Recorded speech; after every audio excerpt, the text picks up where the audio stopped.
Depuis quelque temps, je prends plaisir à suivre un peu Faure Gnassingbé dans ses voyages. C'est pas que je ne le faisais pas avant, mais je localise ses déplacements, je fais la géolocalisation de ses déplacements. Je le faisais avant, quand j'avais le temps, mais maintenant je le fais et puis je le publie. Je publie à tel moment, je dis qu'il est ici, son avion a décollé, c'est ici, il est actuellement là.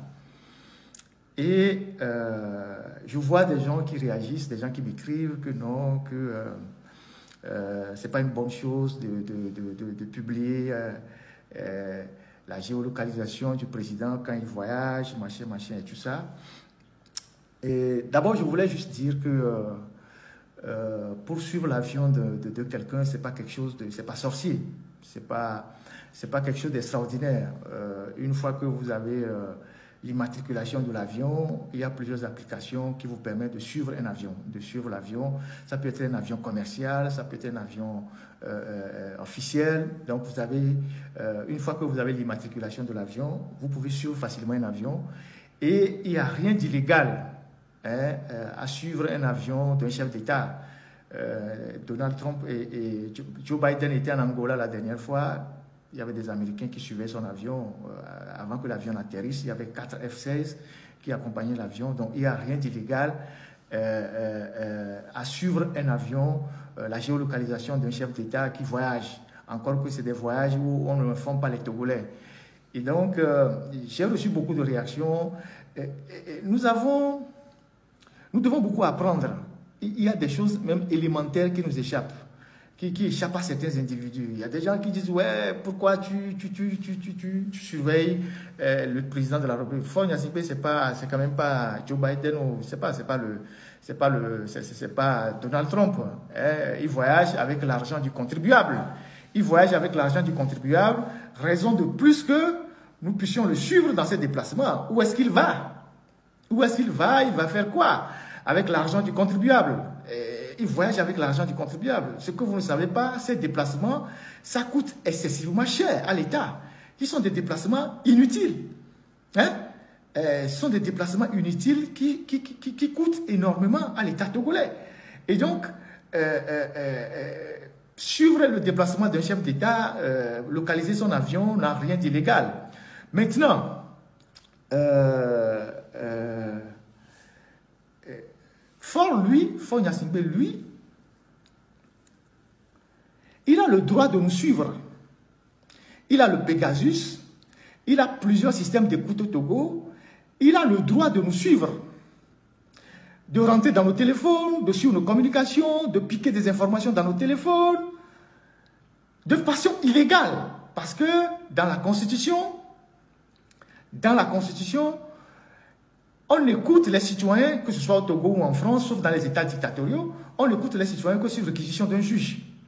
Mais lui, il s'est doté d'une technologie assez avancée pour nous suivre, pour rentrer même dans nos téléphones. Il ne fait pas que de l'écoute classique.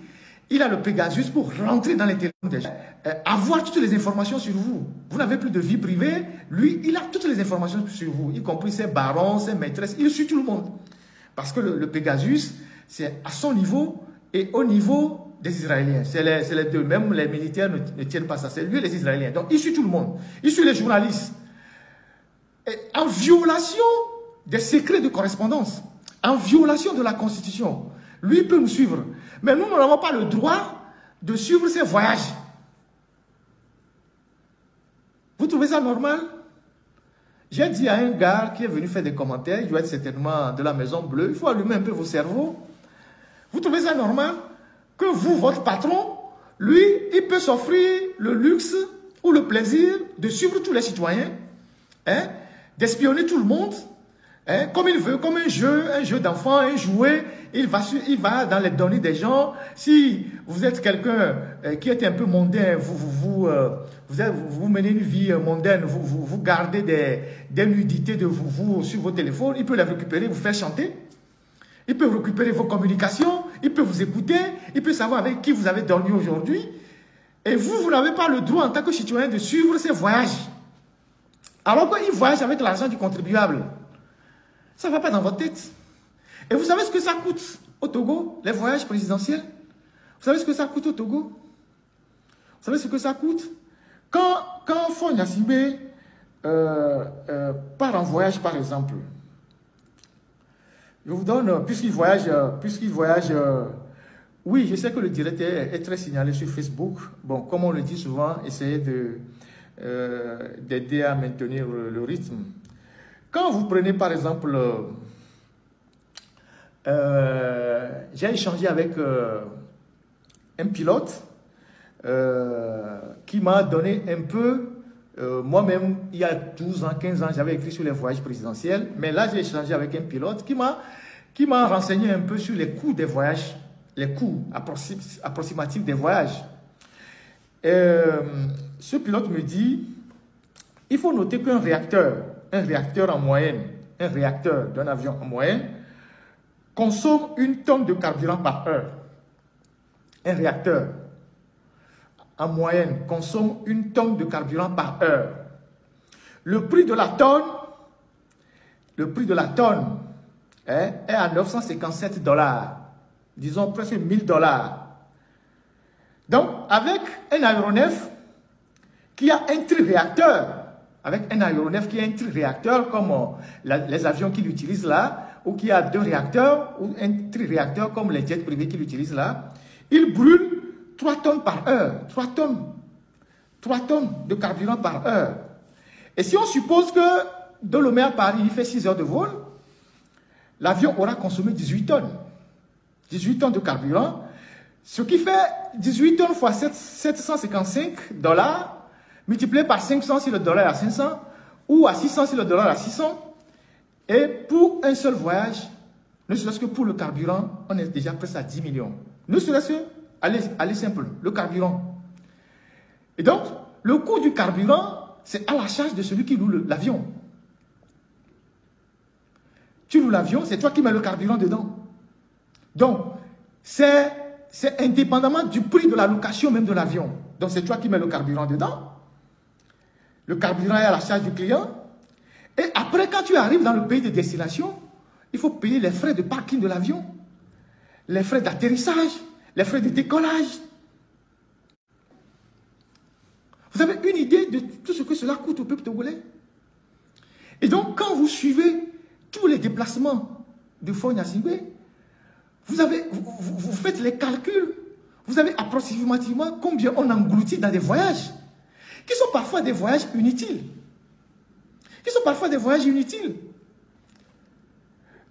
Combien de chefs d'État en Afrique se déplacent comme Faure Gnassingbé? Combien vous connaissez qui se déplacent comme Faure Gnassingbé en Afrique? Il est l'un des chefs d'État qui se déplace le plus en Afrique. Et pour des choses qui ne rapportent rien à son pays. Le président du Nigeria était en France il y a 1 semaine, il y a 2 semaines, je pense, il était en France pour une visite d'État. Il est venu avec tout. La moitié de l'avion du président du Nigeria était rempli des hommes d'affaires nigérians. La moitié de l'avion de Tinubu était rempli de tous les hommes d'affaires du Nigeria. Pendant que Tinubu était en train de discuter avec Macron, les hommes d'affaires nigérians étaient en train de discuter avec des hommes d'affaires français. On a signé des contrats, on a fait ci, on a fait des trucs. Pendant 3 jours, Tinubu est reparti au Nigeria avec plein de contrats avec les hommes d'affaires du Nigeria. Et les Français aussi ont signé des contrats. 1 semaine après, Macron est parti en Arabie Saoudite avec les hommes d'affaires français, remplis l'avion. Ils sont allés signer des contrats. Quand Trump voyage, il part avec des hommes d'affaires. Quand Joe Biden était en Angola la semaine passée, il était avec les hommes d'affaires américains. Alors, nous, notre président, Faure Gnassingbé, je l'appelle comme ça, il part en voyage, en jet privé. Il va valoriser quel homme d'affaires togolais à l'extérieur. Il permet à quel homme d'affaires togolais d'aller signer un contrat à l'extérieur. Il voyage seul, avec sa petite cour, avec ses missi, dominici. Donc, non seulement il participe à des événements qui ne rapportent rien au pays, mais il ne fait même pas la promotion des hommes d'affaires togolais. Il n'amène pas les hommes d'affaires togolais à l'extérieur pour les valoriser ou les vendre, pour leur permettre de signer des accords avec d'autres opérateurs économiques extérieurs. Il ne le fait même pas. Mais c'est lui qui voyage le plus. Il y a 2 mois, le président Talon s'est transformé en VRP. Il a fait venir en France tous les artistes béninois, plasticiens et tous les artistes béninois qui ont fait une exposition à la conciergerie à Paris.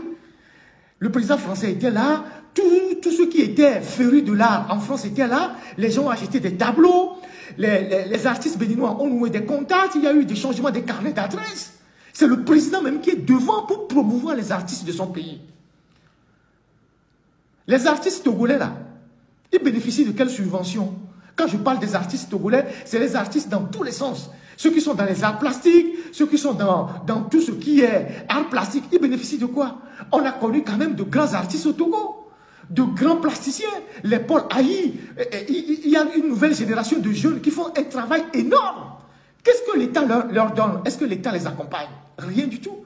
Et le président de la République ne peut pas prendre sur lui la responsabilité de dire « Demain, je vais à Singapour, après-demain, je vais en Italie, je mets dans mon avion quelques artistes togolais pour aller exposer les œuvres des artistes togolais aux États-Unis, en France, et un peu partout, pour que la culture togolaise soit connue. » Il ne le fait pas. Mais il est tout le temps dans les avions, avec l'argent du contribuable. Et vous voulez qu'on n'en parle pas? Et vous voulez qu'on n'en parle pas? Et vous ne voulez pas qu'on en parle? Parce que, bon, lui, il doit partir incognito, il doit revenir incognito au pays. Mais non. Mais non. Là, il était en France hier pour la réouverture de Notre-Dame de Paris. Bien évidemment, les Français, eux, ils font les choses pour valoriser leur culture. On ne peut pas le leur reprocher. Ils font des choses pour valoriser leur culture. Chaque pays se bat pour ses intérêts. Ils font les choses pour valoriser leur culture.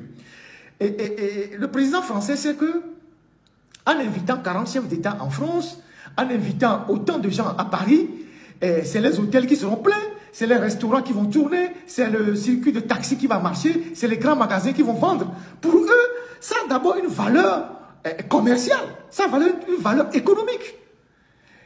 Vous imaginez autant d'hôtels qui sont remplis le week-end et avec des invités de prestige. Donc des gens qui prennent des hôtels très chers. Un Fort Gnassingbé comme ça ou un Sassou Nguesso ne va pas aller dormir dans une auberge. Il dormira dans un hôtel 5 étoiles. Et donc, à la charge de son pays, pas à la charge de la France, c'est lui qui va payer. Et donc ça rapporte de l'argent aux hôtels français. Ils vont consommer, il y a la restauration, il y a les magasins qui vont visiter, il y a les taxis de luxe qui vont travailler. Donc c'est de l'argent que lui, il rapporte sur son pays. Donc il ne fait pas les choses parce qu'ils nous aiment, mais ils font les choses pour le bien de leur pays. Donc vous imaginez toutes ces délégations qui sont arrivées là en France ce week-end, ce qu'ils vont consommer en France, ce que les hôtels vont tirer comme bénéfice, ce que les restaurants vont tirer comme bénéfice, ce que les magasins de vente de luxe vont tirer comme bénéfice. Il est descendu à l'hôtel de Crillon. C'est un 5 étoiles, très prestigieux. Peut-être que vous avez une suite là-bas à 6 000 ou 7 000 euros la nuitée. Mais c'est de l'argent que ça rapporte. Donc, eux, ils font ça pour valoriser leur culture. Mais nous sommes venus. Nous sommes venus pour assister à la réouverture de Notre-Dame de Paris. D'accord. On ne peut pas refuser. D'accord, c'est une bonne chose. Mais nous avons des chantiers qui sont abandonnés à Lomé. Notre-Dame de Paris a brûlé le 15 avril 2019. Ça fait 5 ans. Ils l'ont reconstruit en 5 ans. En mobilisant les moyens, les artisans, en faisant travailler plus de 1500 personnes. Ils ont fait travailler plus de 1500 personnes sur le chantier. Les gens ont été payés à travailler.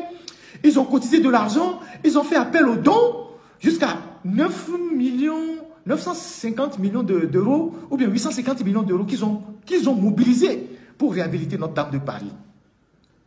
C'est beaucoup d'argent. Alors, nous sommes venus pour assister à la réouverture. Mais au Togo, là-bas, au Togo, Notre-Dame a brûlé, et ils ont rebâti ça en 5 ans. Au Togo, là-bas, nous avons les marchés qui ont brûlé depuis 10 ans. Le grand marché de Lomé a brûlé depuis 10 ans. Un simple bâtiment, ce n'est même pas tout le marché qu'il faut reconstruire. Le bâtiment central qu'on doit rebâtir au grand marché de Lomé, on n'est pas capable de le rebâtir depuis 10 ans. Mais on est venu célébrer la réouverture de Notre-Dame de Paris. qui a été rénové en 5 ans. Mais nous sommes en train de... Depuis 11 ans, on est incapable de construire un simple bâtiment central de 2 étages. 2 étages ou 3 étages, incapable de reconstruire. Ça, c'est un. Deuxième chose, nous sommes venus assister à la réouverture de Notre-Dame de Paris. Peut-être même qu'on a cotisé. Je verrai dans la semaine, parce qu'ils vont afficher la liste des donateurs. C'est pour ça que... Parce que ceux qui ont été invités, beaucoup de ceux qui ont été invités, beaucoup ont cotisé. C'est pour ça que Macron les a invités. Donc, je vais voir si le Togo a cotisé. Je ne sais pas s'ils ont cotisé ou pas. Mais j'irai voir, parce qu'ils vont afficher la liste des donateurs dans l'église. J'irai regarder. Et donc, on a les marchés qui ont brûlé. Le marché d'Agoué, Nivé, a brûlé. Ça fait, on est à 6 semaines ou 7 semaines que nos mamans qui sont dans ce marché-là sont en train de vendre sous le soleil. Dans la boue et sur le soleil. On ne s'est pas foutu de reconstruire le marché ou de lancer le chantier. Mais on est venu à Paris pour assister à la réouverture de Notre-Dame. On a ouvert des chantiers de route à Corée-Sewa, je ne sais pas, à Blokame, je ne sais pas, Benyedi, tout ça. On a ouvert des chantiers de route là-bas. Financés par la présidence. Les chantiers sont à l'arrêt. Les chantiers à Corée-Sewa, Benyedi, tout ça là. Tous ces chantiers-là sont à l'arrêt. Il n'y a pas d'argent pour terminer les chantiers. C'est ce qu'on nous dit. Les chantiers sont à l'arrêt. Ça fait 2 ans ou 3 ans que les gens ne peuvent même plus mettre les voitures dans leur maison. Que les gens sont dehors. Que les gens sont envahis par les moustiques, par les rues crasseux. Les gens sont à la maison. On n'est pas capable de terminer ces chantiers-là. On vient à Paris célébrer la réouverture de Notre-Dame de Paris. Il y a le lycée d'Agbalé-Pédo, qu'on appelle le lycée du 2 février, qu'on a fermé il y a plus d'1 an. Parce que la structure du lycée, les bâtiments ont pris de l'âge et les bâtiments risquent de s'effondrer. On a sorti tous les élèves pour aller alourdir les classes dans les lycées environnants. Le lycée de Klikame, le lycée de, je ne sais pas, le lycée de Toti. On a envoyé les élèves là-bas. Les élèves sont assis, 4 par banc, 3 par banc. Les élèves sont assis 3 par banc. Parce qu'on a fermé le lycée d'Agbalé-Pédo. Et depuis plus d'1 an, on n'a pas lancé le chantier de la reconstruction du lycée d'Agbalé-Pédo. Le lycée du 2 février. On n'a pas été capable de relancer la construction du nouveau lycée. La construction du nouveau lycée d'Agbalé-Pédo, le lycée du 2 février. Mais on vient à Paris pour célébrer la réouverture de Notre-Dame. Quelqu'un me dit, le cours primaire au Kaleba. Je ne sais pas si c'est à Brenkom là, qui est souvent dans l'eau là. C'est à l'abandon. On n'est pas capable de reconstruire ça. Mais on vient à Paris pour assister à la réouverture de Notre-Dame de Paris. Voilà les contradictions qui sortent de la gouvernance de nos pays et qui choquent les citoyens. Donc, la reconstruction des marchés au Togo, la reconstruction des établissements scolaires, la finition des routes, des chantiers de routes qu'on a lancés dans les quartiers et qui font que les enfants tombent dans